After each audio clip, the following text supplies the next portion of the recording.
पलीकडून जा माईकच्या पलीकडून जा म्हणजे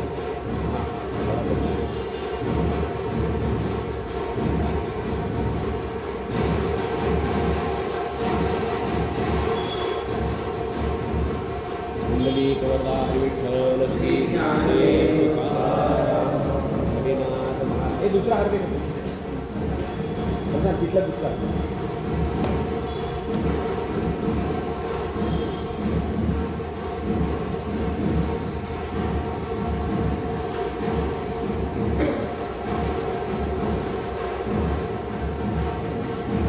राहू दे हो कंट्रोल मारत राहू द्या घाला घाला थोडा वेळ जरा छान दिसतंय आम्हाला बघू द्या जरा काका आल्यावर काका नका कैवल्य साम्राज्य चक्रवर्ती संत ज्ञानोबा यांची पवित्र चरित्र गंगा मध्ये आपण अवधान करत आहोत. काल श्री गुरु पांडुरंग महाराजांनी सांगितलं या ठिकाणी ज्याप्रमाणे कृष्णा देवीचा संगम आहे त्याचप्रमाणे या महात्म्यांचा म्हणजे परमहंस परिव्राजकाचार्य सद्गुरु ईश्वरानंद स्वामी महाराज यांची ज्ञानगंगा त्याचप्रमाणे श्री गुरु पाटील काका आणि श्री गुरु पांडुरंग महाराज यांच्या रूपाने सद्गुरु आनंदाश्रम स्वामी महाराज यांचंही या ठिकाणी आगमन झालेलं आहे आणि त्या कारणाने या दोन महात्म्यांच्या ज्ञानगंगा या ठिकाणी आलेल्या आहेत. आणि त्यामध्ये जसं ज्ञानेश्वर महाराज म्हणतात की गुप्त सरस्वती असावी लागते त्याला त्रिवेणी संगम म्हणता येतं त्याचप्रमाणे आदरणीय पूजनीय ब्रह्मीभूत धोपटे अण्णा यांचाही धोपाटे अण्णा यांचाही कार्यक्रम यामध्ये संमिलित असल्यामुळे या तीनही महात्म्यांचा या ठिकाणी ज्ञानगंगेचा त्रिवेणी संगम आहे आणि त्यामध्ये या त्रिवेणी संगमावर स्नान करण्याचं भाग्य आपल्याला मिळत आहे. ज्ञानोबारायांची चरित्र कथा आपण पाहतो आहोत. काल आपण ज्ञानोबाराय आदी करून हे जे चारी भावंड आहेत त्यांच्या जन्मापर्यंत आलो आणि साहजिकच आहे संन्यासाश्रमानंतर पुन्हा गृहस्थाश्रमामध्ये प्रवेश केल्यामुळे विठ्ठलपंतांची अत्यंत निंदा होऊ लागली. संत महात्म्यांनी तर ज्ञानोबारायांचं चरित्र लिहिलेलंच आहे पण काही कवी होऊन गेले. त्यामध्ये निरंजन माधव म्हणून एक कवी होऊन गेले.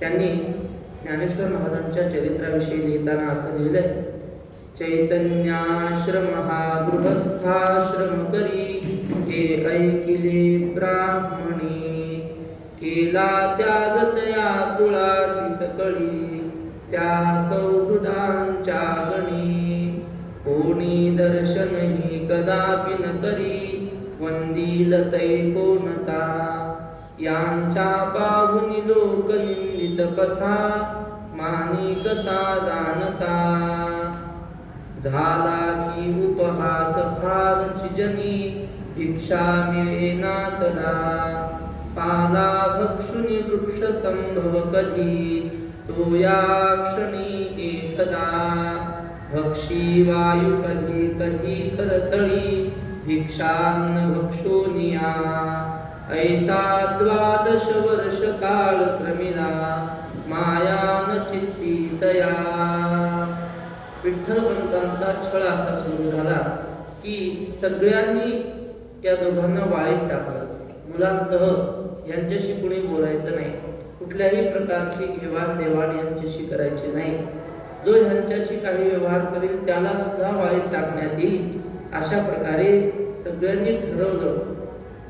आणि मग त्या काळातली वाळीत टाकण्याची शिक्षा ही सगळ्यात मोठी शिक्षा मानली जायची, त्यापेक्षा मोठी शिक्षा नाही.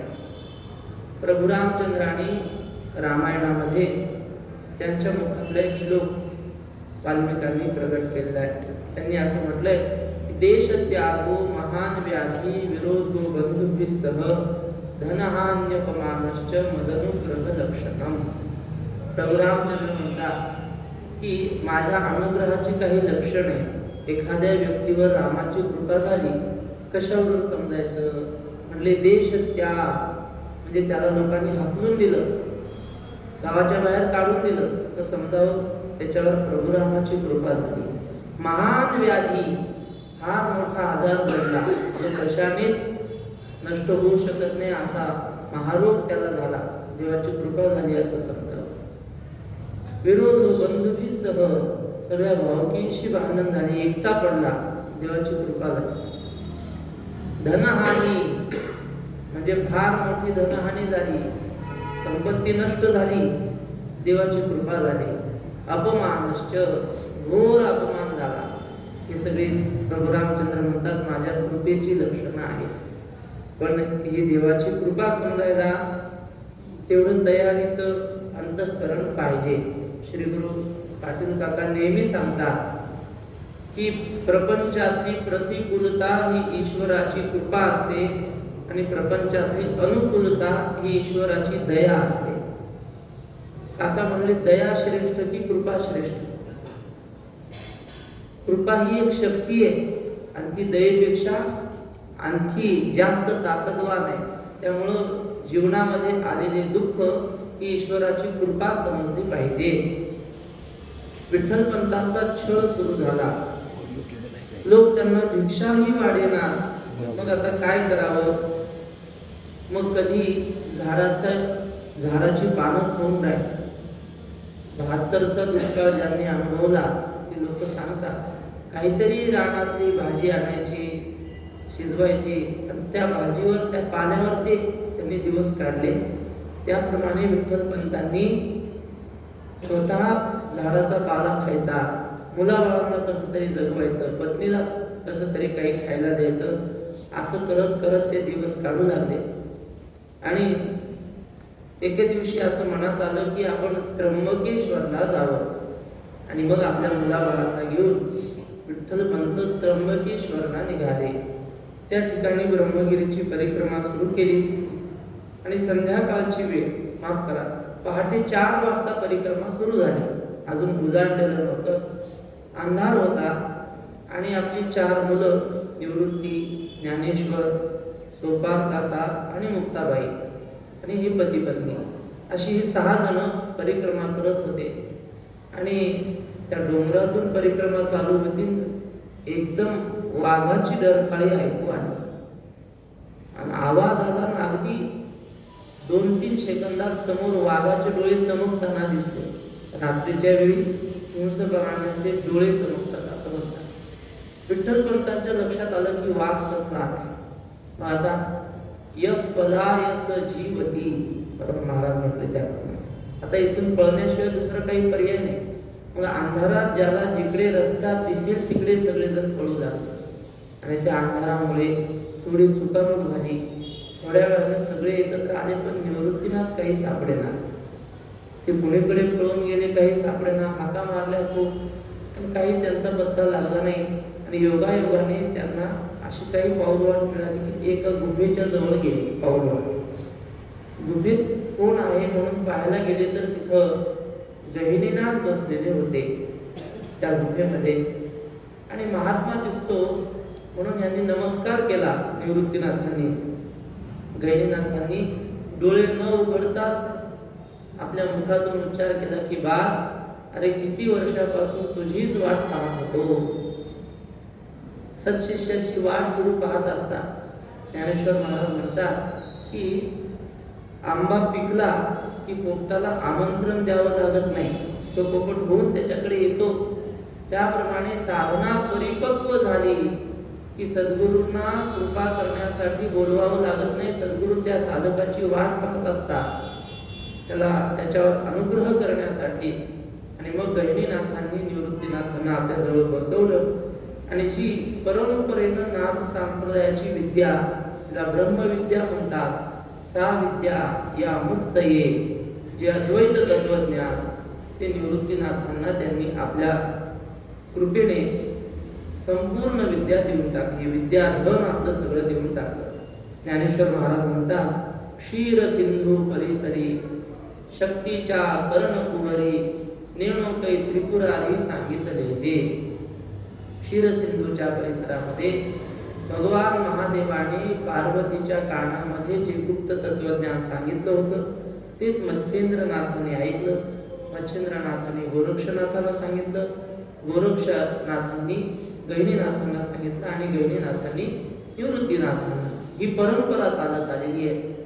श्री गुरु दादा महाराज साखरे यांनी लिहिलंय की ज्ञान तसं कुणीही मिळवू शकतं ग्रंथ वाचन करून, पण ते ज्ञान जर गुरु परंपरेनं आलं तर त्याला एक वेगळा गोडवा असतो.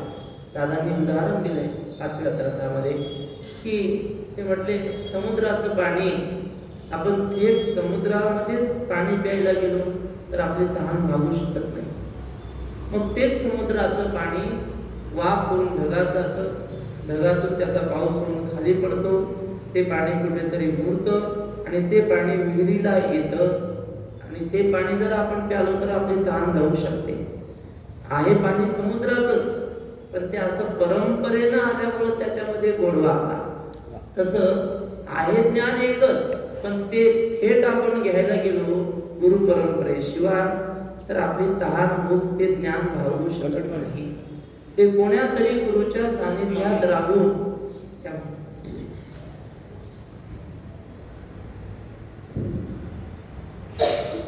कोण्या तरी गुरु महाराजांच्या सानिध्यामध्ये राहून त्यांची सेवा करून ते ज्ञान जर आपण संपादन केलं तरच ते ज्ञान आपली म्हणजे ब्रह्मज्ञानाची भूक भागवू शकेल. असं म्हटलंय की असंप्रदायविद सर्व शास्त्र विदोपी मूर्खवत उपेक्षणीय. म्हणजे एखादा फार मोठा विद्वान आहे, पण त्या विद्वानाने संप्रदायपूर्वक अध्ययन केलेलं नसेल तर त्याची मूर्खाप्रमाणे उपेक्षा करावी असं सांगतात. तर हे परंपरेनं आलेलं ब्रह्मज्ञान निवृत्तीनाथांना सद्गुरु गहिनीनाथांच्या कृपेने प्राप्त झालं आणि त्यानंतर काही एक आठवड्यानंतर म्हणा निवृत्तीनाथ पुन्हा त्र्यंबकेश्वर या ठिकाणी आले.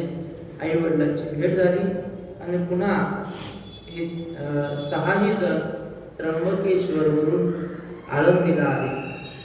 विठ्ठलपंत विचार करत होते की आपला छळ होतोय, आपण परिपक्व आहोत, आपण हे सगळं दुःख सहन करू शकतो, पण आपल्या मुलांचं कसं होईल?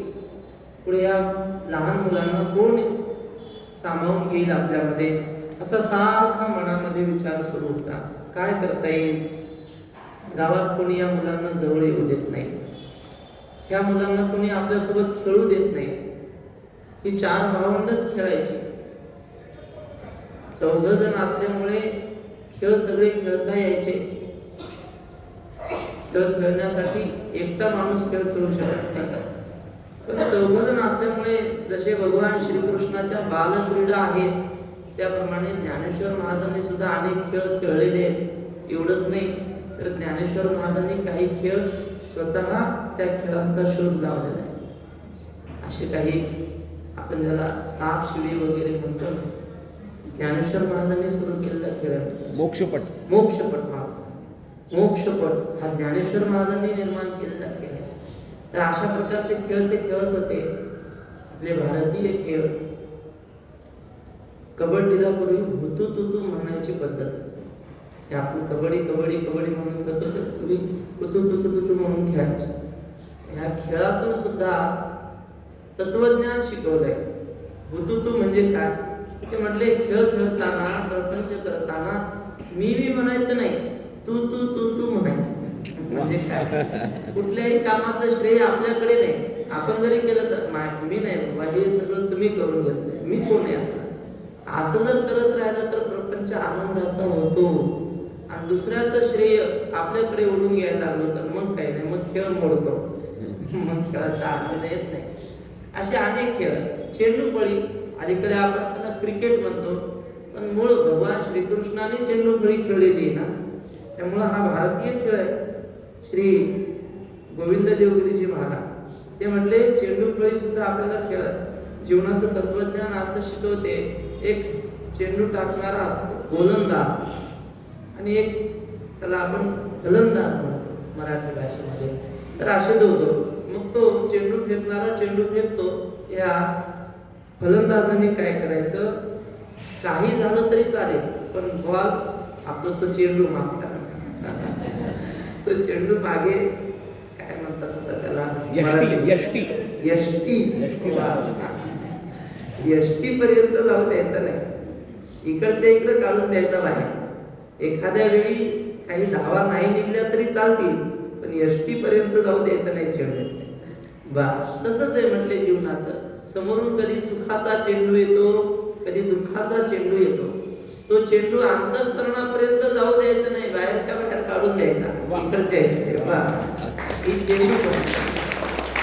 तर अशा प्रकारे हे सगळे भारतीय खेळ की ज्याने आपलं मनही परिपक्व होतं, शरीरही परिपक्व होतं, अशा प्रकारचे खेळ ही चारही भावंड खेळत होती. पण हा जो आनंद होता, प्रपंचाचा आनंद, तो आनंद फार काळ टिकला नाही. विठ्ठल पंतांना माहित होतं की उत्पद्यन्ते उदीयन्ते दरिद्राणां मनोरथाः. मनामध्ये वाटायचं की आपल्या ह्या रत्नासारख्या मुलांचा लोकांनी स्वीकार करावा. आमचा स्वीकार नाही केला तरी चालेल पण मुलांचा तरी स्वीकार करावा. पण तशी काही भूमिका समाजाची दिसत नव्हती. एके दिवशी विठ्ठल पंत आळंदीमध्ये गेले. सगळ्या ब्रह्मसभेला हात जोडून विनंती केली की गुन्हा मी केलेला आहे, त्यामुळे काय शिक्षा द्यायची ते मला द्या, पण माझ्या मुलांना आपण स्वीकारलं पाहिजे अशी माझी विनंती आहे आपल्या सगळ्यांना. तुम्ही द्याल ती शिक्षा भोगण्याची मी तयारी तुम्हाला दाखवतो आहे, काही शिक्षा द्या मला. अशी विनंती ऐकल्यावर आळंदीच्या सर्व ब्राह्मणांनी ग्रंथ पाहिले आणि ग्रंथ पाहून त्यांना सापडलं की संन्यासानंतर गृहस्थाश्रम करणाऱ्यांना काय शिक्षा द्यावी. तर शास्त्रामध्ये त्यावेळी त्यांना उपाय सुचलेला वैकुंठवासी उत्ते महाराजांनी लिहिला की 3 वेळा कृच्छ्र आणि 3 वेळा चांद्रायण व्रत केलं तर त्यातून या पापातून मुक्तता होते. पण त्या विद्वानांनी विचार केला की आपण जर अशी साधी शिक्षा याला दिली तर पुढे अनेक वेळा अशाच प्रकारचे अपराध होण्याचा संभव आहे. काही नाही, 3 वेळा कृच्छ्र आणि 3 वेळा चांद्रायण केलं की पुन्हा आपल्याला गृहस्थाश्रम स्वीकारता येतो. अशा प्रकारची रूढीच पडून जाईल, म्हणून कठोर शिक्षा झाली पाहिजे. पुढे कुणी असा अपराध करू नये या हेतूने आळंदीच्या ब्राह्मणांनी सरळ सांगितलं की तुम्हाला देहांत प्रायश्चित्त ही शिक्षा आहे. तुम्ही जर देहांत प्रायश्चित्त घेतलं तर तुमच्या मुलांचा स्वीकार केला जाईल. आणि मग विठ्ठल पंतांनी अत्यंत आनंदाने ती शिक्षा मान्य केली. आणि मग आपल्या 4ही मुलांना घेऊन विठ्ठल पंत आपेगाव या ठिकाणी आले. त्या 4ही भावंडांचा जन्म झाला ते ठिकाण पैठणच्या जवळच आपेगावच.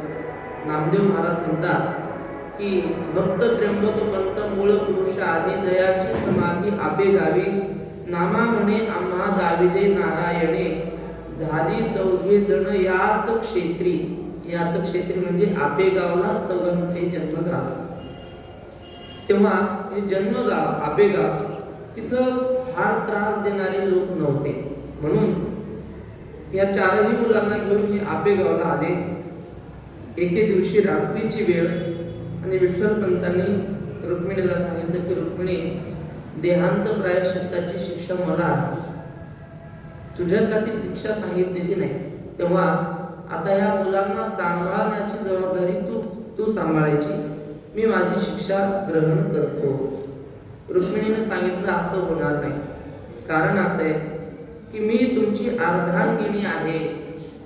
पतीच्या जीवनातील सुखामध्ये माझा अर्धा वाटा आहे, त्याचप्रमाणे पतीच्या दुःखामध्ये सुद्धा माझा अर्धा वाटा असला पाहिजे. रुक्मिणीनं दाखला दिला की म्हणले वनवास हा रामाला होता, सीतेला वनवास नव्हता. तर सीता वनवासाला गेली. तिनं सांगितलं मी राहणार नाही इथं. तुम्ही जर इथं नसाल, पतिव्रतेचे जिणे व्रताराच्या वर्तमाने. शांतीब्रह्म श्री संत एकनाथ महाराज यांनी वनवासाला निघतानाचा सीता मातेचा आणि प्रभू रामचंद्राचा संवाद भावार्थ रामायणात लिहिला. फार महत्वाचा आहे म्हणून एक ओवी सांगतो. प्रभू रामचंद्र सीतेला म्हणतात, सीते तू घरी राहा, तुला वनवास सहन होणार नाही. सीतेने सांगितलं मी घरी राहून काय करू. असं म्हटल्यानंतर प्रभू रामचंद्र म्हणतात की जैसे लक्ष्मी नारायण तैसे सासू सासऱ्या भाऊन. जैसे लक्ष्मी नारायण तैसे सासू सासऱ्या भाऊन सेवा करावी आपण सावधान सद्भावे. मराठवाड्यामध्ये श्रावण महिन्यात रामायणाचं पारायण चालतं गावोगावी. तिथं अशा चालीत ओव्या वाचतात. त्यामुळे मराठवाड्यातल्या लोकांना रामायण सरळ वाचलेलं सहनच होत नाही. चालीतच पाहिजे. चालीत म्हणलं तरच ते गोड लागतं. अशी सवयच आहे तिकडं. आणि त्या रामायणाच्या ओवीचा भावार्थ असा की प्रभू रामचंद्र म्हणतात सीते तू घरी राहा आणि घरी राहून काय कर. जैसे लक्ष्मी नारायण तैसे सासू सासऱ्या भाऊ. सासू सासरे म्हणजे सासरा म्हणजे एक म्हातारा आहे आणि सासू म्हणजे थेरडी आहे असं समजायचं नाही. मग सासरा म्हणजे साक्षात नारायण आहे आणि सासू म्हणजे साक्षात महालक्ष्मी आहे असं समजून यांची तू सेवा कर असं प्रभू रामचंद्र सीतेला सांगतात. की सीतेच्या निमित्तानं आपल्या सगळ्यांना सांगतात माहित नाही, पण सांगतात एवढं खरं. सांगण्याचं तात्पर्य की वनवास रामाला असून सुद्धा सीता त्यांच्या सोबत गेली. गीत रामायणात फार सुंदर लिहिले. गर्दी मांडली. ते म्हणतात निरोप कसला माझा घेता जेथे राघव तेथे सीता. त्याप्रमाणे रुक्मिणीनं सांगितलं देहांत प्रायश्चित्त तुम्ही घेणार असाल तर मी सुद्धा तुमच्या सोबत येईन. विठ्ठल पंतांनी खूप समजावून सांगितलं अगं मुलांचं संगोपन कोण करेल. ती म्हटली त्याची काळजी आपल्याला नको. माझा धर्म पातिव्रत्याचा आहे, मला ते काही सांगू नका. अर्थात मातेच्या जीवनामध्ये पुत्रवियोगाचं काय दुःख असतं ते दुःखाची जाणीव त्यांना होती, पण पतिव्रता धर्म श्रेष्ठ होता. आणि मग एके दिवशी रात्रीच्या वेळी विठ्ठल पंत निघाले. रुक्मिणी म्हटली अहो आपण निघून चाललो, जाता जाता दोन शब्द मुलांना बोलून जाऊ. असं त्यांच्या माघारी निघून जाणं बरं नाही. मग चारही मुलांना उठवलं आणि रुक्मिणी माता चौघांनाही समजावून सांगू लागली. मुक्ताबाई 7 वर्षाची होती. साहजिकच मुक्ताबाईंविषयी जास्त दुःख वाटणं म्हणजे ओघानेच होतं. मुक्ताबाईला आपल्या कडेवर घेतलं आणि मुक्ताबाईला ती रुक्मिणी माता आई समजावून सांगू लागली की मुक्ता आम्ही आता तुमच्यापासून कायमचे निघून जात आहोत. आजपर्यंत तुमचे सगळे हट्ट आम्ही पुरवण्याचा प्रयत्न केला, पण मी गेल्यानंतर आता निवृत्ती दादाकडे हट्ट करायचा नाही. मनामध्ये आई विचार करू लागली की माझी मुक्ता ही जरा कडक बोलणारी आहे. मुक्ताबाईचा स्वभाव श्रीगुरु पाटील मिळता जुळता होता. काकांना सुद्धा आदिशक्तीचा अनुग्रह आहे आणि त्याप्रमाणे आम्हाला शाळेमध्ये असा श्लोक होता. ते म्हणतात सुलभाः पुरुषा लोके सततम प्रियवादिनः अप्रियस्य च पथ्यस्य वक्ता श्रोता च दुर्लभः. म्हणजे गोड बोलणारे लोक तुम्हाला पावलोपावली मिळू शकतात. का गोड बोलतात ते आपल्या सगळ्यांना माहिती आहे. प्रत्येकाचा काहीतरी स्वार्थ असतो म्हणून लोक गोड बोलतात. पण अप्रियस्य च पथ्यस्य वक्ता श्रोता च दुर्लभः. आपल्या कल्याणाचा आणि कडू बोलणारे असे बोलणारी लोक सुद्धा दुर्मिळ आहेत आणि त्या तसं बोलणाऱ्या लोकांचं प्रेमाने आदराने ऐकून घेणारे सुद्धा दुर्मिळ आहेत. नाहीतर आपण सरळ एखादा कडू बोलला की त्याचा कायमचा संबंध सोडून देतो, पण असं नाही. तुकाराम महाराज म्हणतात पुढील या सुखे निम्म देता भले बहुत वादले होय तेणे.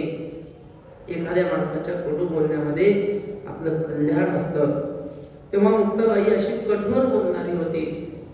रुक्मिणी मातेनं या बाकीच्या तिघांनाही सांगितलं की निवृत्ती, माझ्या मुक्ताला सांभाळण्याची जबाबदारी आता तुझी आहे. मुक्ताबाई कठोर बोलेल, पण तिच्या बोलण्यात जरी कठोरता असली तरी तिचं अंतःकरण फार मयाळू आहे, अत्यंत मऊ अंतःकरणाची आहे. तिला सांभाळ.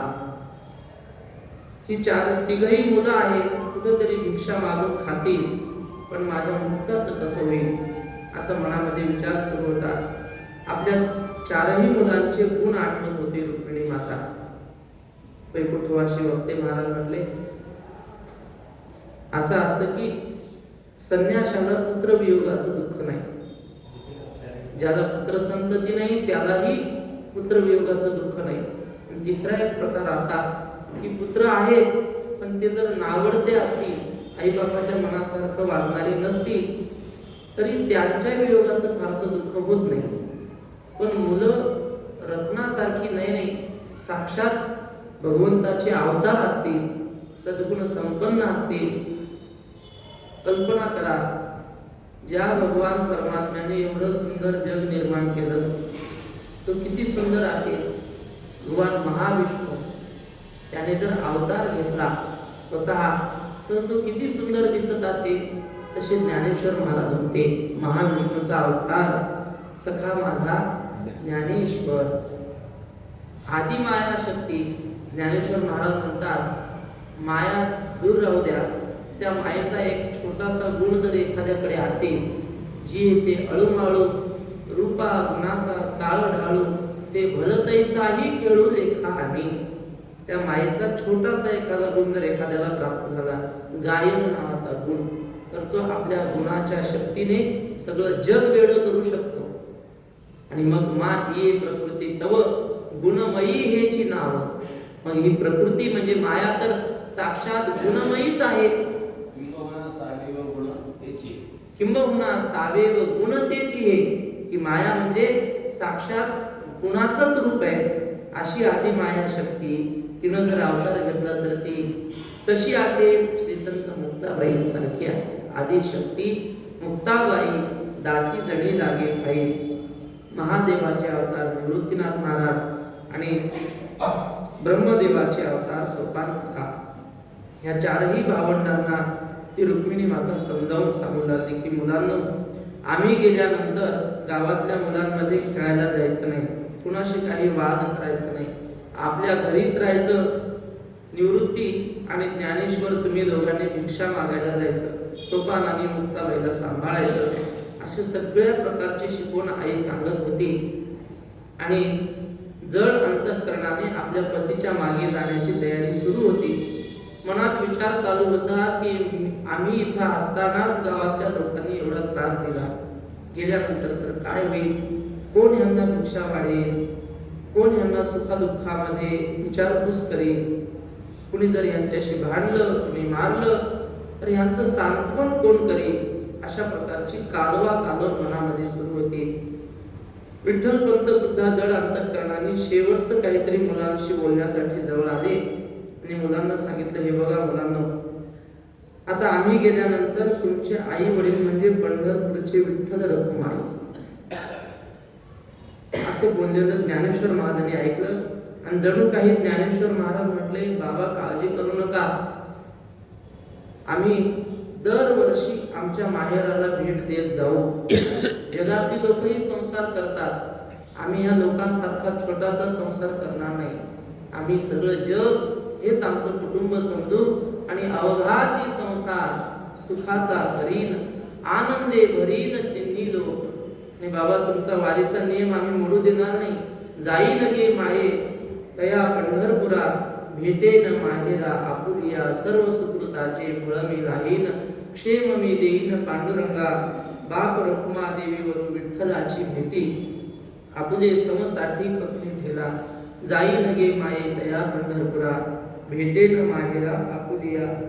अशा प्रकारे आपल्या मुलांना शेवटचा निरोप देऊ हे माता पिता जड अंतःकरणाने निघाले. रुक्मिणी मातेचा पाय घराच्या बाहेर निघत नव्हता.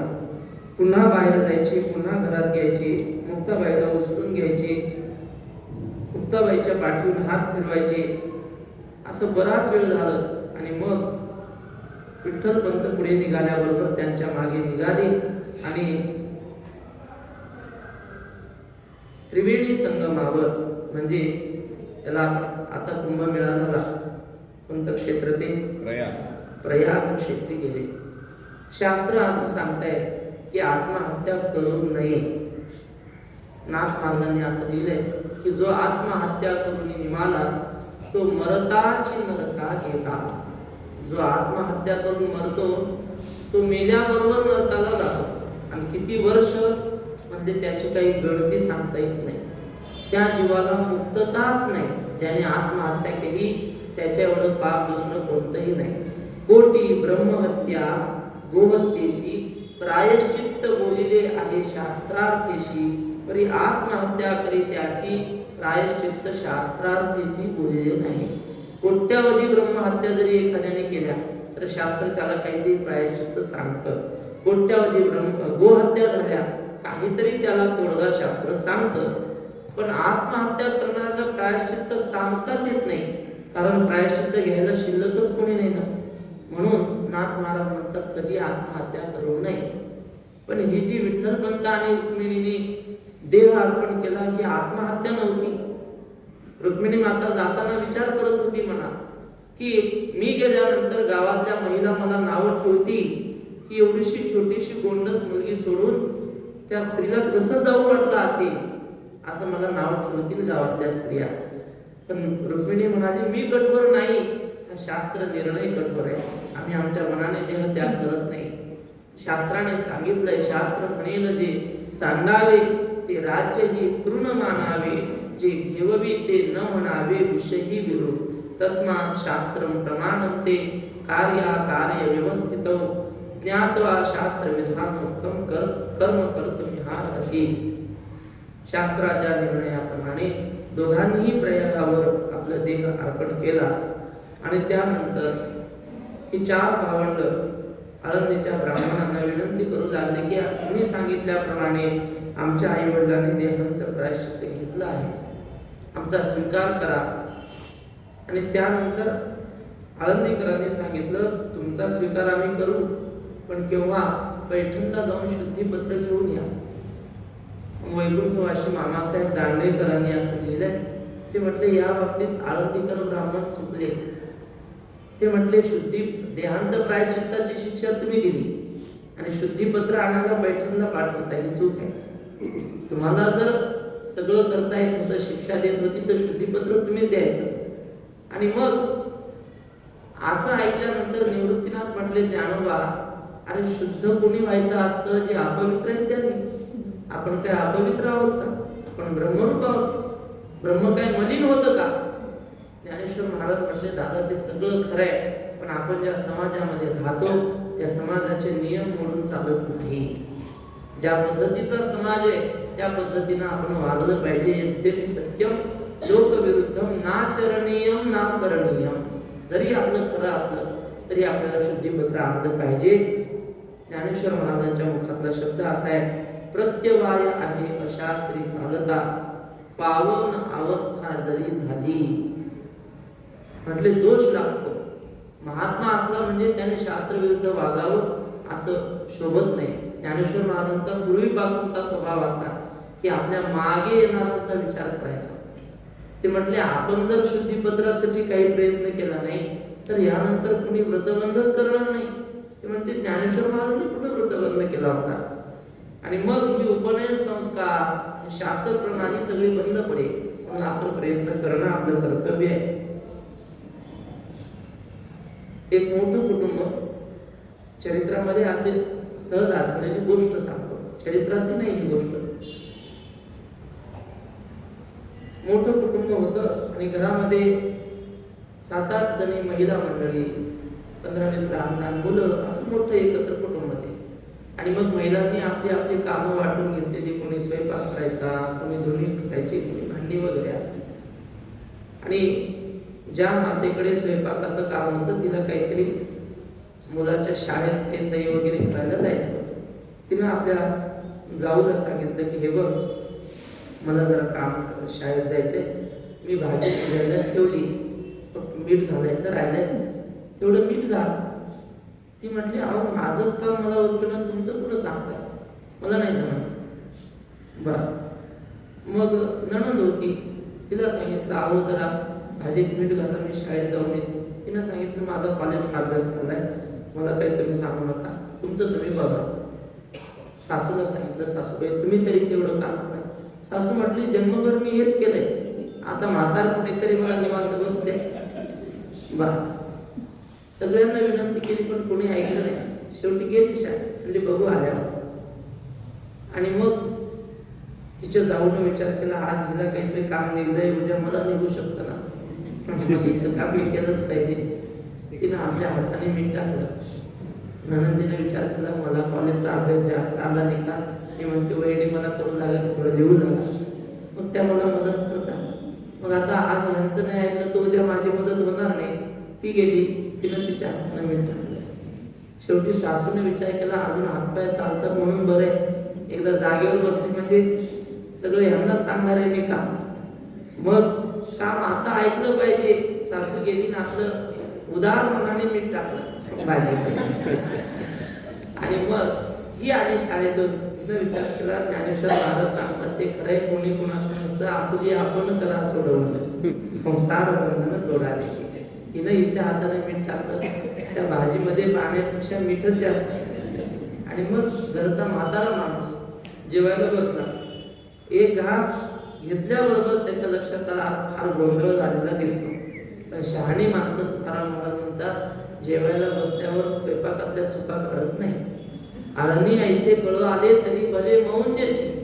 शहाणी माणसं कसंही हो आनंदाने खातात. आणि मग म्हाताऱ्याने सहज विचारलं, अगं ताक आहे का? त्या म्हटलं, हो ताक आहे. मग मला वाटवर ताक द्या. म्हाताऱ्याने काही नाही, त्या भाजीमध्ये ताक घालून सुरू खाल्ली भाकरी. नंतर घरातले पुरुष माणसं बसली जेवायला, त्यांच्याही लक्षात आलं. पण ते म्हटले, बाबा जेवलेत का? हो जेवले. त्यांनी काही मागितलं होतं का? हो म्हणजे ताक मागितलं. मग आम्हाला पण द्या म्हणजे. ह्यांनी ताकासोबत खाल्ली, कुणी काही बोललं नाही. नंतर महिला मंडळीची पंगत बसली आणि मग त्यांच्या लक्षात आलं मीठ जास्त झालंय. पण प्रत्येकीला वाटायचं भाजीत मीठ घालणारी मीच आहे. त्यामुळे आता जास्त झालं म्हणावं तर आपली चव आपल्या हाताने गेल्यासारखी होईल. भाजीची चव जाणार नाही, कापली जाईल. त्यापेक्षा न बोललेलं बरं. मौनम सर्वार्थ साधनम.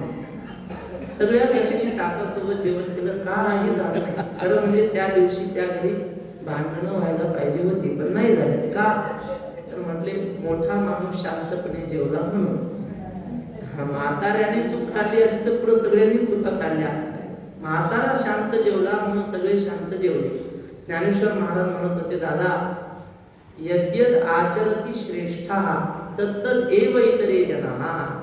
मोठी माणसं जसं वागतात त्याप्रमाणे मागची वागत असतात. एक वडील जे जे करीती तया नाम धर्म ठेविती, मग तेची एर अनुष्ठिती सामान्य सकळ. म्हणून दादा आपल्याला जरी शुद्धीपत्राची गरज नसली तरी समाजासाठी आपण शुद्धीपत्र आणणं गरजेचं आहे. म्हणून चारही भावंड पैठणच्या दिशेनं निघाली. पण त्यांचा स्वभाव होता, रस्त्याने चालताना गप्पा करत चालायचं नाही. मग कसं चालायचं? भजन करत करत चालायचं. आणि मग विठोबा रखुमाई भजन करत करत हे पैठणच्या दिशेनं निघाले. आणि आपले श्री गुरु पांडुरंग महाराज, श्री गुरु पाटील काका दरवर्षी त्या ठिकाणी सप्ताह करता, पारायणा करता जातात. नगरच्या जवळ चिखली नगर, कोळगावच्या जवळ एक डोंगर आहे छोटासा. आणि त्या डोंगरावर ज्ञानेश्वर महाराज, निवृत्तीनाथ महाराज, स्वतः काका, मुक्ताबाई ही चारही भावंड थांबली होती, असं परमहंस परिव्राजकाचार्य सद्गुरू आनंदाश्रम स्वामी महाराजांनी सांगितलं. आणि तिथं मंदिर आहे आणि तिथं दरवर्षी महाराज पारायण करतात. तिथं थांबले. असे मुक्काम दर मुक्काम करत पैठणला गेले. पैठणला ब्रह्मसभा होती प्रसिद्ध त्या काळची, म्हणजे दक्षिण काशी म्हटलं जायचं पैठणला. प्रतिष्ठान हे नाव होतं. आणि तिथे हे गेले. ज्ञानेश्वर महाराजांच्या वडिलांचे मामा कृष्णाजी देवकुळे हे पैठणला राहणारे वृद्ध ब्राह्मण, विद्वान ब्राह्मण होते. विठ्ठल पंतांचं अध्ययनच त्यांच्याकडे झाले. निराबाईचे भाऊ, अणुबरायांच्या आजीचे भाऊ विठ्ठल पंतांचे मामा, तर त्यांच्याकडेही गेले आणि सांगितलं की आम्ही आपेगावचे विठ्ठल पंत यांचे मुलं आहोत. विठ्ठल पंत म्हणजे आपला भाषा, आणि भाषाची मुलं आलेली पाहिजे. खूप आनंद झाला. आणि बाळांनो, आई वडील कुठे आहेत तुमचे? असं म्हटल्याबरोबर मात्र हृदय भरून आलं आणि सगळं घडलेलं निवृत्तीनाथाने त्यांना यथावत सगळा प्रकार सांगितला की अशा प्रकारचं झालंय.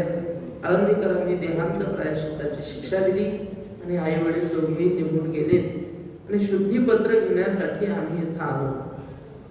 काका या. बर.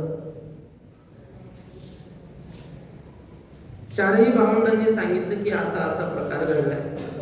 कृष्णाजी देवकुळ्यांनी सगळं प्रकरण ते ऐकून घेतलं. जड अंतःकरणाने सगळा प्रकार ऐकला आणि मनामध्ये निश्चय केला की मी यांना शुद्धीपत्र मिळवून देणार. ते कृष्णाजी पंत म्हटले, एवढी मात्र जमेची बाजू म्हणावी लागेल की देहांत प्रायश्चित्त दिलं, पण पती पत्नीनं दिलं, निदान ही 4 मुलं तरी ठेवली. आता ह्यांना शुद्धीपत्र मिळवून देण्याची जबाबदारी आपली आहे. आणि म्हणून ते पैठणमध्ये प्रत्येक विद्वानाच्या घरी गेले आणि ब्रह्मसभेसाठी आमंत्रित केलं सगळ्यांना. पैठणला गोदावरीच्या तीरावर एक नाग घाट म्हणून आहे. त्या ठिकाणी सगळी विद्वान ब्राह्मण एकत्र झाले. चारही भावंडांना पुढे उभं केलं. आळंदीकर ब्राह्मणांनी जे पत्र दिलं होतं ते पत्र एका जणाने मोठ्याने सगळ्या सभेला वाचून दाखवलं. पत्र ऐकल्यानंतर सगळे हसू लागले. अशा प्रकारचं कधी आपण ऐकलं नाही की संन्यास घेतला, आधी गृहस्थ, नंतर संन्यास, पुन्हा गृहस्थ, असं कधी आपण ऐकलं नाही. अर्थात विठ्ठल पंतांनी जो गृहस्थ आश्रम स्वीकारला होता तो स्वतःच्या मनाने नाही, तर गुरुच्या आज्ञेने स्वीकारला होता. आणि तो गृहस्थ आश्रम देताना त्यांच्या गुरुने घृतकुंभ संभव नावाचा विधी केला होता. असं म्हणतात की त्या व्यक्तीचा म्हणजे कणकीचा पुतळा करायचा, घागरभर तुपामध्ये तो टाकायचा आणि त्याला पुन्हा बाहेर काढायचं, म्हणजे त्याचा पुनर्जन्म झाल्यासारखा, त्याला घृतकुंभ संभव म्हणतात. तसं संन्यासातून गृहस्थाश्रमात आले म्हणजे त्यांचा घृतकुंभ संभव करून पुन्हा गृहस्थाश्रमात पाठवलं होतं, असं वैकुंठवासी वक्ते महाराजांनी लिहिलंय. आणि असं का केलं तर ते म्हटले विठ्ठल पंतांच्या पूर्व आयुष्यामध्ये त्यांना पुत्र संतती होणार नाही असं त्यांचं प्रारब्ध होतं त्या जन्माचं. आता ह्या जन्माचं प्रारब्ध बदलण्यासाठी संन्यास घेऊन पुन्हा गृहस्थाश्रम दिला, म्हणजे पुनर्जन्म झाला आणि मग त्यांच्या प्रारब्धामध्ये पुत्र संतती आली. अशी कितीतरी उदाहरणं आपल्याला पाहता येतील. विद्यारण्य स्वामी होते, पंचदशिका. ते पूर्वी फार मोठे योद्धे, संस्थानिक, आणि खूप त्यांनी प्रयत्न केले धनसंचय करण्याचे, पण त्यांना धनसंपत्ती मिळाली नाही. नंतर संन्यास आश्रम घेतला आणि विद्यारण्य स्वामी संन्यासी झाले. आणि त्यानंतर त्यांच्याकडे धनाची राशीच प्राप्त व्हायला लागली. ते म्हटले आता याचा काही उपयोग नाही, काय धनाचे मूल्य मुनी जाते. हे असं का तर पूर्व आयुष्यामध्ये दारिद्र्याचं प्रारब्ध होतं. आता हा पुनर्जन्म आहे संन्यास म्हणजे. त्याप्रमाणे त्यांच्या श्रीगुरूंनी विधीपूर्वक पुन्हा गृहस्थाश्रम दिला होता. पण हे सगळं ऐकून पैठणचे ब्राह्मण सगळे थट्टा करू लागले. या चौघांना विचारलं तुमची नावं सांगा. निवृत्तीनाथांनी हात जोडून नम्रतापूर्वक सांगितलं की माझं नाव निवृत्ती आहे. असं नाव ऐकल्याबरोबर सगळे हसायला लागले. अरे मग प्रवृत्तीच कशाला पडतोस, कशाला उपनयनाच्या भानगडीत पडतोस, असाच राहा की निवृत्त म्हणते. दुसरं नाव ज्ञानेश्वर महाराजांचं सांगितलं. ज्ञानेश्वर महाराज म्हटले माझं नाव ज्ञानेश्वर आहे. अरे म्हटले मग तू तर अज्ञानाचा पुतळा दिसतोस, नाव शोभत नाही म्हणले तुला. सोपान काका, सोपान पडला प्रत्यवाई, सोपान म्हणजे पायरी स्वर्गाकडे जाणारी. म्हटले मग तू तर इकडं अपमार्गाकडे निघालास. आणि मुक्ताई तरी मुक्तीची शिराणी ही तव खाणी पातकाची. मुक्ताबाई नाव ऐकलं आणि म्हटले मुक्ताबाई नाव शोभत नाही, तू पातकाची खाण आहेस, असं म्हणून त्यांच्या नावाची टिंगल करू लागले. श्री गुरु काका सांगतात की मुलांची नावं अशी पाहिजे की ते नाव घेतल्यावर आपल्याला पुण्य लागलं पाहिजे. नाव जर गंगा असेल मुलीचं, तिला हाक मारण्याच्या निमित्ताने गंगा गंगा असा उच्चार होतो आपल्या घरामध्ये. आणि गंगा म्हटल्यावर काय होतं, नामदेव महाराज म्हणतात, वाचे म्हणता गंगा गंगा सकळ पापे जाती भंगा. नुसतं गंगा गंगा जरी म्हटलं तर सगळी पाप नष्ट होतात. मग ते मुलीच्या उद्देशानं म्हणा की गंगेच्या उद्देशाने. ते ज्ञानेश्वरीमध्ये एक अशी ओवी आहे, एक वेश्या होती आणि तिनं पोपट पाळला. त्या पोपटाला तिनं एवढं शिकलं होतं, राम राम या, राम राम या. कुणी आलं की तो म्हणायचं राम राम या. आणि असं ऐकल्यानंतर बाहेरून येणाऱ्या माणसाला साहजिकच आनंद व्हायचा, पोपट राम राम म्हणतोय आणि तो रामाचं नाव घेतो, म्हणून त्या पोपटाचं नाव तिनं राघव ठेवलं. अशी ती वेश्या. आणि तिच्या आयुष्याचा शेवटचा क्षण आणि त्या आवडत्या पोपटाकडे पाहून ती रडत होती की राघवा, मी गेल्यानंतर तुला कोण सांभाळी, तुला कोण दाणे खायला घाली. असं राघवा राघवा करत तिनं प्राण सोडला. ती राघवा म्हणत होती पोपटासाठी. पण ज्ञानेश्वर महाराज म्हणतात, तू ते आराधी ना ऐके होती पुंसा बोलावित कौतुके, तिये वैकुंठी तुवा गणिके तिये वैकुंठी तुवा गणिके सुरवाडू केला. ज्ञानेश्वर महाराज म्हणतात, देवा खरं सांग, ती राघवा म्हणून तुला बोलत होती की पोपटाला, पण तिला द्यायला तू आलास का? कारण राघव नाव पोपटाच्या आधी तुझं आहे म्हणून. तसं आपल्या मुलांची नावं मुलींची नावं अशी ठेवावी की जेणेकरून आपला उद्धार होईल, सहज आपल्याला देवाच्या नावाचा जप होईल, अशी नावं ठेवली पाहिजे. आताची नावं कशी आहे ते आम्ही सांगत नाही, ते आपल्याला ससंवेद्य विषय देतात. आमचे गुरुजी सांगतात, ते लहाने कदम व्हावे, ते म्हटले मुलीचं नाव सुफला ठेवलं. अरे सुफला खताच्या गोणीचं नाव आहे काय असं. तर अशा प्रकारे जुन्या काळाची पद्धत होती. आणि ही नावं ऐकल्यावर नावं ऐकल्यावर ते अशी गोंधळून गेली, आपण कशी गोंधळ. आणि मग त्यांनी एक म्हणाला, अरे नावापाशी काय असतं. एक म्हणती नावापाशी काय आहे, रेडा वाहत आहे बखालीचा.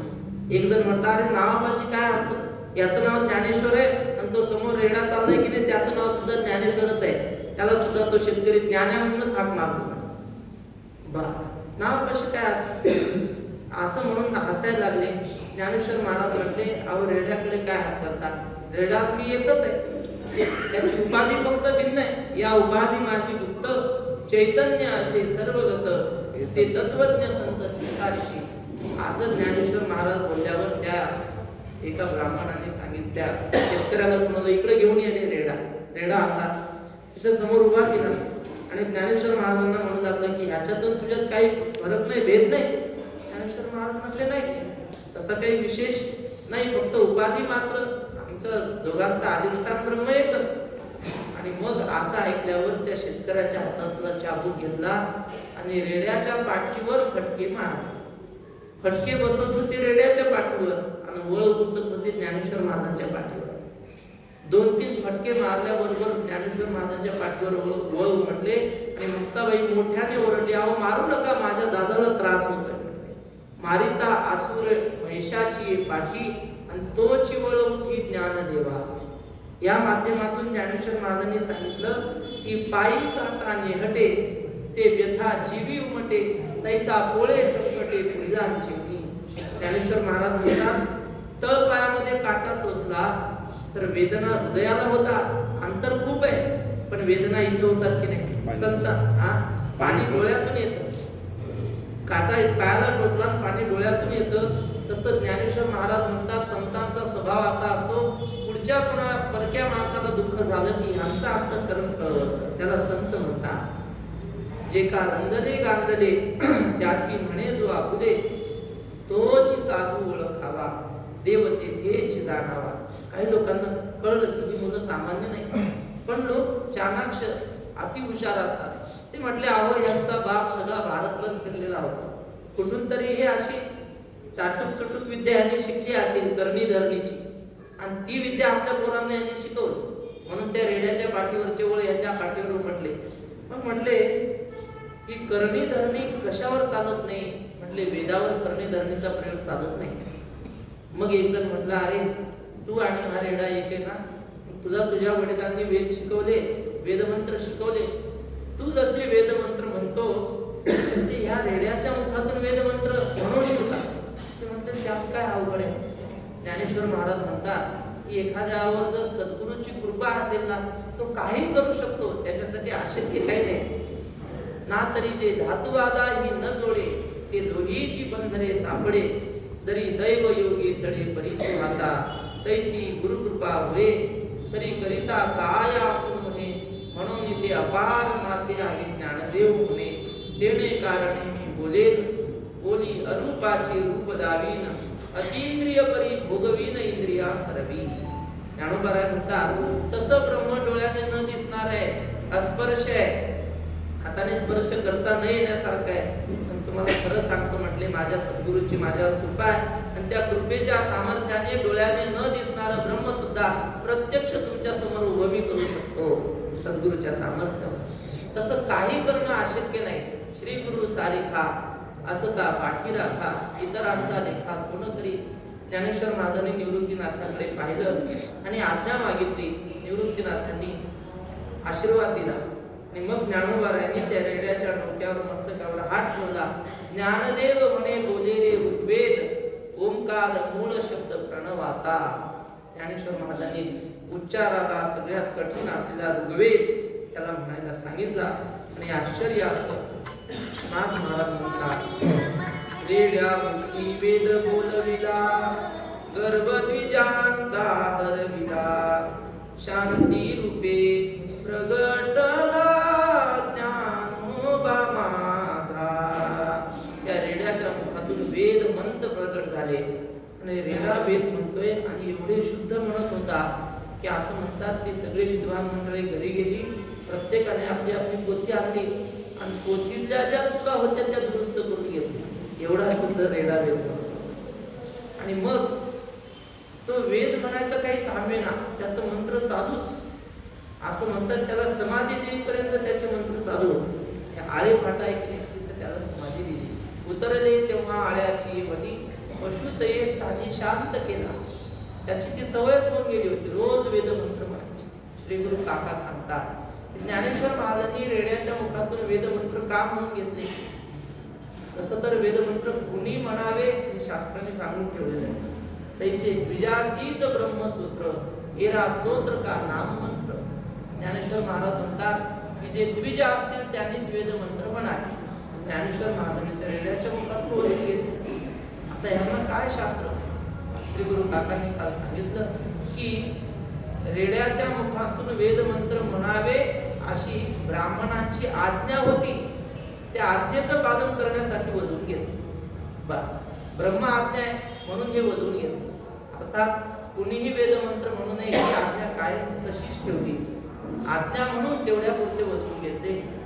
सांगण्याचं तात्पर्य ज्ञानेश्वर महाराजांनी जीवनामध्ये कुठेही धर्मशास्त्राला प्रतिकूल असं आचरण केलेलं नाही, यद्यपि ते करू शकत होते. जरा माझ्या वाणीला ते वाक्य जड होईल पण बोलतो.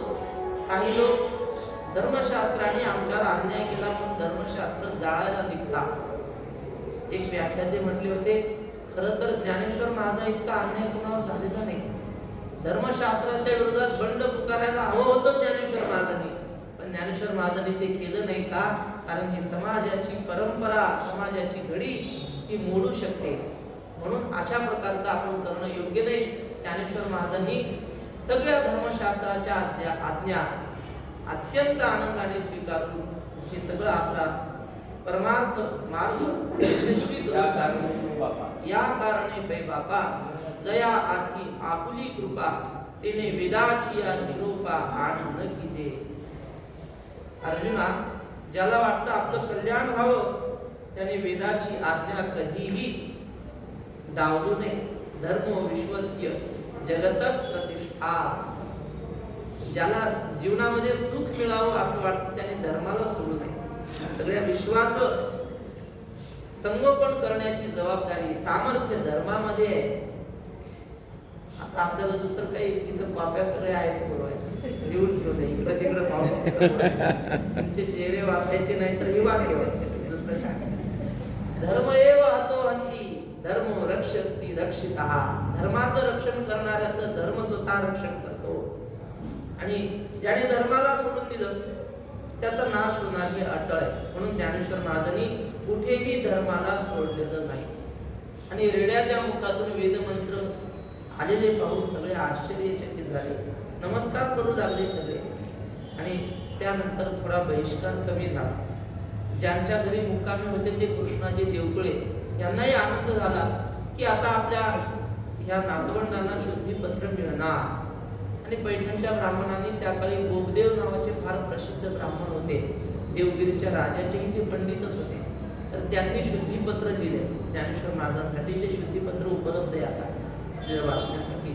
तर त्यामध्ये त्यांनी सांगितलं की तुम्ही शुद्ध आहात, तुम्हाला आमच्याकडून काही शुद्धीपत्र मिळावं किंवा आम्ही द्यावं एवढी आमचीही योग्यता नाही वगैरे सगळं लिहिलं. आणि आज्ञा केली की यापुढे तुम्ही काय करायचं, भजन कीर्तनामध्ये आयुष्य घालवायचं. उपनयन संस्कार ज्ञानेश्वर महाराजांनी स्वतःहून का तर उपनयन संस्कार झाला म्हणजे पुढे विवाह संस्कार होणार. विवाह संस्कार झाला म्हणजे पुन्हा पुढच्या पिढीचाही असाच काहीतरी अपमान किंवा त्यांची हेटाळणी होण्याची संभावना. त्यापेक्षा ज्ञानेश्वर महाराजांनी शुद्धीपत्र घेतलं आणि तिथून पुढे फक्त हरिभक्ती आणि हरिभक्तीचा प्रचार सुरू केला.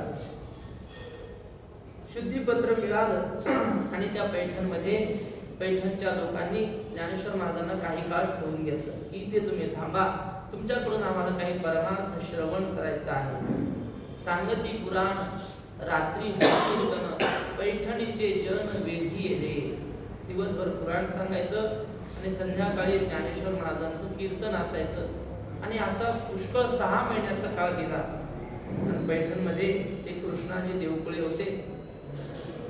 त्यांच्या घरी काही मित्रांचा श्राद्धाचा कार्यक्रम होता. आणि मग सगळ्या विद्वान ब्राह्मणांना त्यांनी आमंत्रण दिलं आणि ही 4 भावंड त्यांच्याच घरी राहिला. विद्वान ब्राह्मणांनी विचार केला की ही भावंड शुद्धच आहे.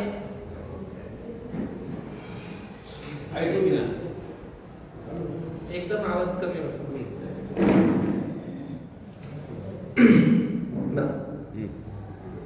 सगळ्या विद्वानांना आमंत्रित केलं की आज आमच्याकडे पितृश्राद्ध आहे, आपण सगळ्यांनी भोजनाला यावं. आमंत्रण स्वीकारलं. पण काही लोकांनी विचार केला की ही 4 भावंड यांच्या घरी आहेत. असं म्हणतात की ही 4 भावंड वाढायला जेवण वाढायला.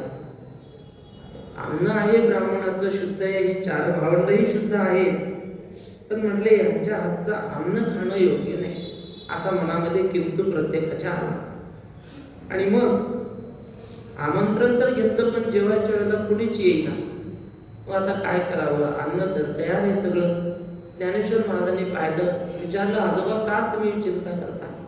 म्हटले स्वयंपाक झालाय पण कुणी जेवायला येत नाही, काय करावं.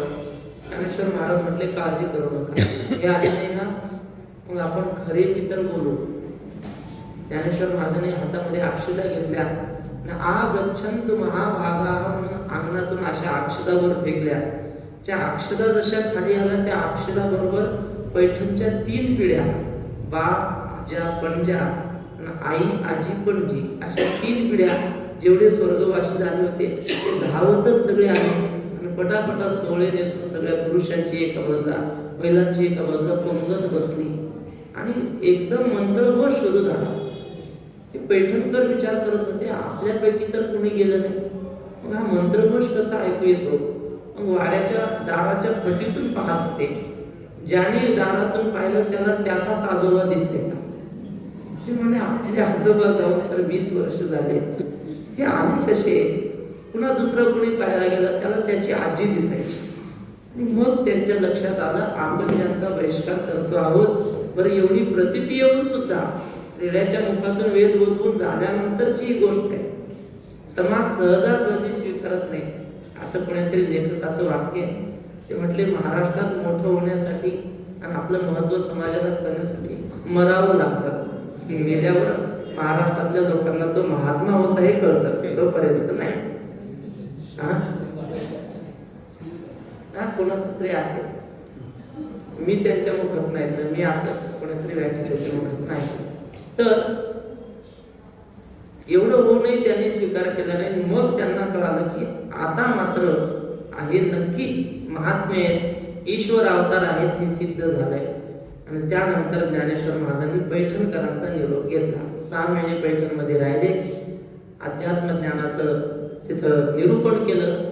आणि सांगती हे अध्यात्म ग्रंथ पाहती पैठणी, गीता संबोधिनी जवळी असे, असं नामदेव यांनी लिहिलंय. म्हणजे ज्ञानेश्वर महाराज गीतेवर व्याख्यान करताना गीता संबोधिनी नावाची टीका आहे. आचार्यांचे शिष्य कोणतरी शंकराचार्यांचे, त्यांची टीका, त्या टीकेवरून ज्ञानेश्वर महाराज निरूपण करायचे. म्हणून ज्ञानेश्वरीवर प्रभाव आहे शांकर भाष्याचा. काही आधुनिक सुशिक्षित लोक ते म्हणतात ज्ञानेश्वर महाराजांनी शंकराचार्यांना डावललं, शंकराचार्यांच्या विरोधात आपलं तत्वज्ञान म्हणलं. मुळीच नाही. असं त्यावर बोलणे इतका मी अधिकारी नव्हे, पण मोठ्याच्या मुखातून ऐकलेलं सांगतो की ज्ञानोबारायांनी शंकराचार्यांचा मागोवा घेतला. माऊलींनी स्वतः लिहिले की भाष्यकारा ते वाट पुसतू बा, तैसा व्यासांचा मागोवा घेतो, भाष्यकारा ते वाट पुसतू, अयोग्य ही मी न पवतू के जाईन. माऊली म्हणतात मी व्यासांचा मागोवा घेतला आणि आद्य गुरु शंकराचार्यांची वाट कधी सोडली नाही. आणि त्या माध्यमातून मी गीतेवर भाषांतर केलं. असो, त्यानंतर पैठणहून नेवासा या ठिकाणी आले. अगदी 10 मिनिटांमध्ये सेवेला पूर्ण केला.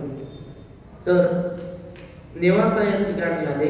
नेवासाला नेवासा का म्हणतात, तर समुद्र मंथनातून जे अमृत निघालं, देव आणि दैत्यांमध्ये भांडण झालं, कुणी हे अमृत घ्यायचं.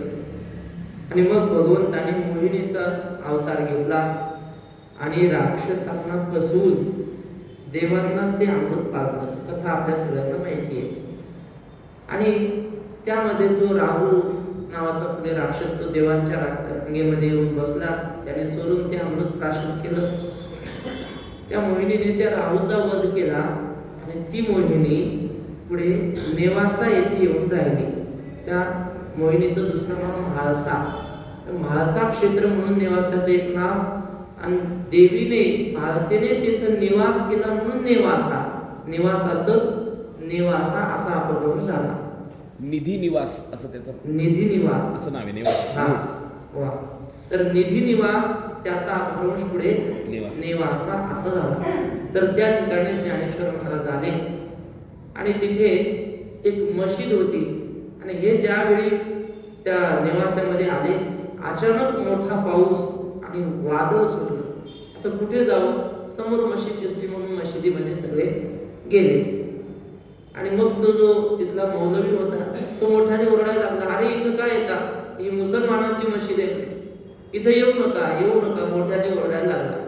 हे सगळे म्हटले, अहो आम्ही काही इथं राहायला आलो नाही, एकदा थोडा वेळ पाऊस जाईपर्यंत निवारा म्हणून आलो.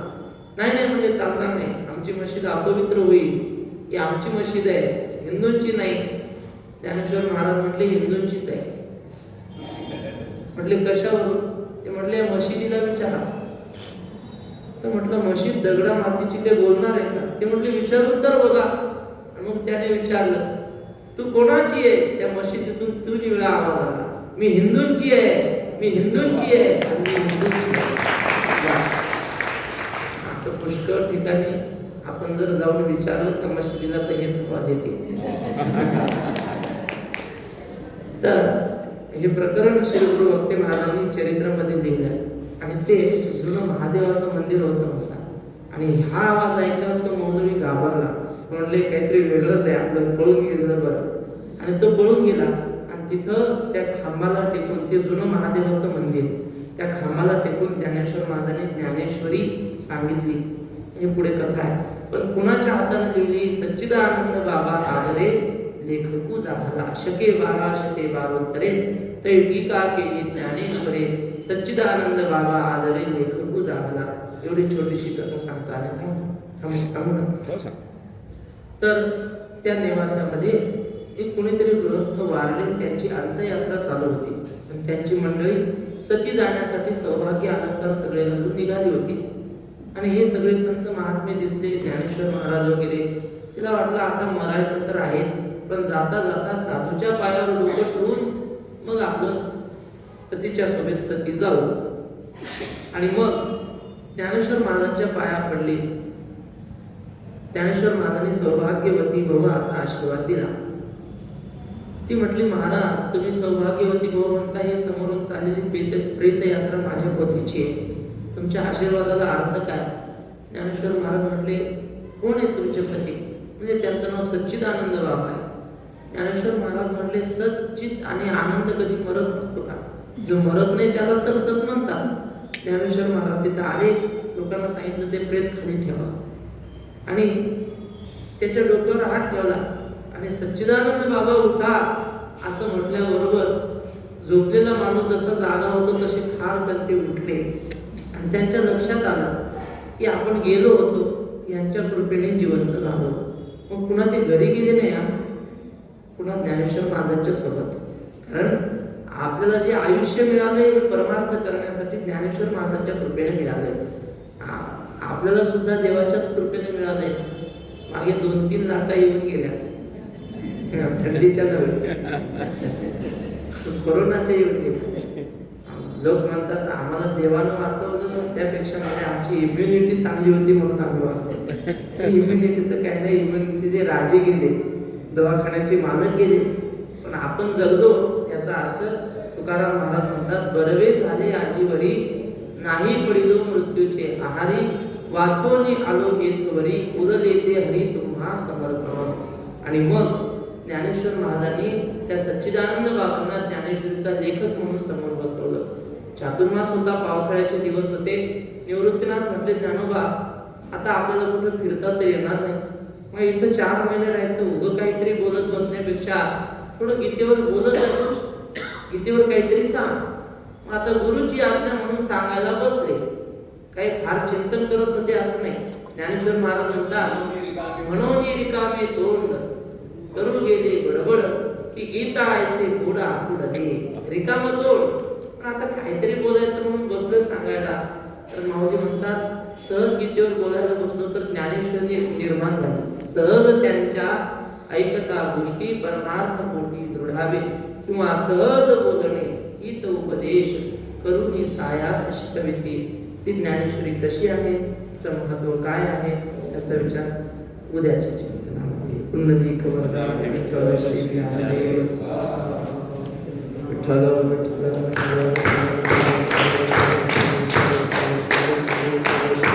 पुंडलिक वरदा विठ्ठल श्री ज्ञानदेव ज्ञानेश्वर महाराज की जय, जगद्गुरु तुकाराम महाराज की जय, परमहंस परिव्राजकाचार्य सद्गुरु ईश्वरानंद स्वामी महाराज की जय, परमहंस परिव्राजकाचार्य सद्गुरु आनंदाश्रम स्वामी महाराज की जय. त्यानंतर आपण 5 मिनिटाची सुट्टी घेणार आहे. त्या सुट्टीनंतर परत आपला पुढचा कार्यक्रम करू.